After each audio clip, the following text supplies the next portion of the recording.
Hello, good morning doctors.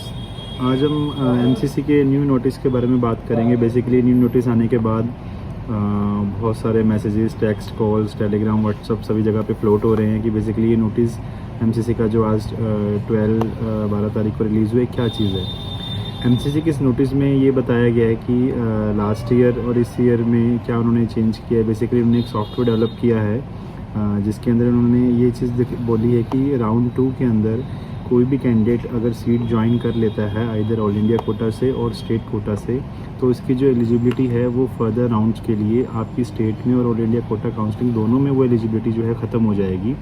Round 2 में जो इसकी अलॉटेड, उसके बाद उस पर ज्वाइन जो सीट है उसी सीट पे जो है उसका फाइनल जो है उसका अलॉटमेंट होगा। उसके बाद वो किसी भी सीट पे जो है शिफ्ट नहीं कर सकते, किसी भी काउंसलिंग में जो है पार्टिसिपेट नहीं कर सकते, इनएलिजिबल हो जाएंगे। सो ये जो डिसीज़न एमसीसी की तरफ से आया है ये बहुत ही अच्छा डिसीज़न आया है। इसका बेनिफिट ये मिलेगा कि इसमें सीट ब्लॉकिंग जो है वो कम्प्लीटली इस डिसीज़न से रुक जाएगी। लास्ट ईयर अपन ने देखा था कि राउंड 2 में बहुत सारे बच्चों ने सीट ब्लॉकिंग स्टेट और ऑल इंडिया कोटा से किया हुआ था, जिसके कारण सीट ब्लॉकिंग का वो राउंड कैंसिल हुआ। आफ्टर दैट नया राउंड जो है वो एमसीसी की तरफ से करवाया गया। तो इस साल ये चीज़ देखने को नहीं मिलेगी। ये बहुत ही अच्छा इनिशिएटिव जो एमसीसी ने किया है। अब थोड़ा सा इस नोटिस को एलाबोरेट करते हैं कि इस नोटिस में उन्होंने बताया क्या है, बेसिकली क्या कहना चाहती है एमसीसी। एमसीसी काउंसलिंग का रूल बेसिकली ये बोलता है कि अगर आप फर्स्ट राउंड में काउंसलिंग के लिए अपेयर होते हैं और फर्स्ट राउंड में आप चॉइसेस डालते हैं, आपको कोई सीट अलॉट हो जाती है, आप उस सीट को छोड़ सकते हैं बिकॉज वो सीट फ्री एग्जिट है। ये आपकी फ़र्स्ट कंडीशन है। आफ्टर दैट अगर आप उस सीट पर एडमिशन लेते हैं तो आप उस सीट में एडमिशन लेने के बाद दो चीज़ें कर सकते हैं। आप उसमें अपग्रेडेशन डाल सकते हैं या उस सीट्स के साथ सेटिस्फाई होकर आपकी काउंसलिंग को ओवर कर सकते हैं। सो बेसिकली अगर आप अपग्रेडेशन डालते हैं और राउंड 2 में जाते हैं तो अगर आपकी सीट अपग्रेड होगी तो आप जो नए कॉलेज में शिफ्ट होंगे वो आपका फाइनल कॉलेज हो जाएगा। उसके बाद आप उस कॉलेज को जो है छोड़ नहीं सकते, फर्दर राउंड के लिए अनएलिजिबल हो जाएंगे। एंड इफ़ आपको जो सीट है राउंड 2 में अपग्रेड नहीं होती है और आप राउंड फर्स्ट वाली सीट पे ही जो अपने रह जाते हैं तो वो आपकी सीट फाइनल कंसीडर होगी, फिर भी आप उसके बाद मॉपअप राउंड में नहीं जा पाएंगे। सो इस बार जो काउंसलिंग है वो बहुत ही ध्यान से करने वाली है कि आपको कौन से राउंड में कौन सी सीट को टारगेट करना है, किस कॉलेज को टारगेट करना है। ज़रूरी नहीं है कि आपको सारी चीज़ें बेटर मॉपअप में ही मिलेंगी। बहुत सारी चीज़ों में नेगेटिव शिफ्ट आने के भी बहुत अच्छे चांस हैं इस बारी। सो आपको ये डीपली एनालाइज करना होगा कि आपको कौन से राउंड में कौन सी ब्रांच में कौन सी बेस्ट सीट मिल रही है। उसके बिना आप अगर काउंसलिंग करेंगे तो आप सीट तो मे भी ले सकते हैं बट आप अपनी जो बेस्ट सीट है वहाँ तक नहीं पहुँच पाएंगे। सो इस बार काउंसलिंग करते टाइम ये सारी चीज़ें ध्यान रखिए और इस चीज़ में कंफ्यूज नहीं होना है। इन्होंने दो चीज़ें बताई कि राउंड 2 में अगर आपको जो सीट अलॉट होती है, अलॉटमेंट होने के बाद आप उस सीट को ज्वाइन नहीं करते, आप उसकी पेनल्टी पे करके आप मॉपअप राउंड में जा सकते हैं।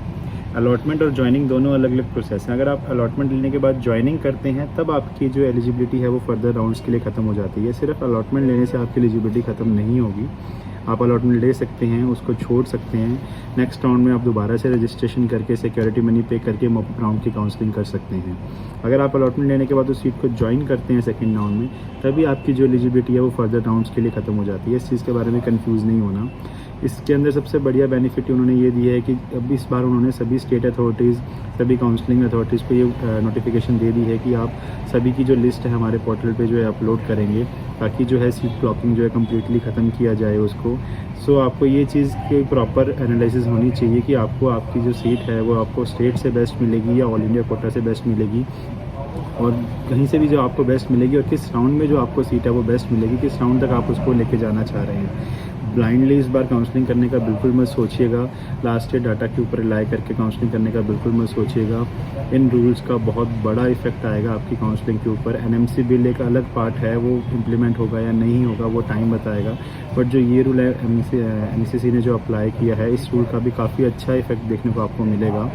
सो बेसिकली आप अगर टॉप रैंकर स्टूडेंट्स हैं तो आप बहुत ज़्यादा कोशिश हो जाइए बिकॉज आपको एक ही चांस मिलेगा आपकी बेस्ट सीट तक पहुंचने का। अगर आप उस चांस को खो देते हैं या काउंसलिंग में कोई मिस्टेक करते हैं तो दोबारा आपको उतनी बेस्ट सीट जो है वो नहीं मिलेगी। सो आई सजेस्ट कि आप अगर इसके लिए गाइडेंस लेना चाहते हैं तो गाइडेंस लें, उसमें हेजिटेट मत करें बिकॉज 25-30 हज़ार रुपये की गाइडेंस आपकी सीट की जो वैल्यू है उसके मुकाबले कहीं भी स्टैंड नहीं करती। और अगर आप खुद करना चाहते हैं और अगर आप गलती उसमें करते हैं फिर आप किसी से गाइडेंस लेते हैं तो कोई भी काउंसलर उसको बेस्ट नहीं बना सकता because it is a one time opportunity और बहुत कम चांसेस आपके रह जाएंगे उसके बाद बेटर सीट पाने के। So that's all for about the today notification. आगे जो भी नोटिफिकेशन आएगा उसको मैं ग्रुप में पोस्ट करता रहूँगा, उसके बारे में एलेबरेट वीडियो बनाने की कोशिश करूँगा। और आपकी बेसिकली जो भी क्वेरीज़ हैं, मुझे व्हाट्सअप कॉल या टेलीग्राम कॉल ना करिए, आप डायरेक्टली मुझे मेरे नंबर्स पे कॉल करिए, उस पर अपने डाउट क्लियर करिए, उस पर आप बात करिए।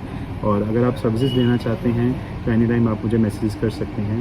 Thank you for watching this video so much patiently. मिलते हैं नए वीडियो में नई इन्फॉर्मेशन के साथ। Thank you.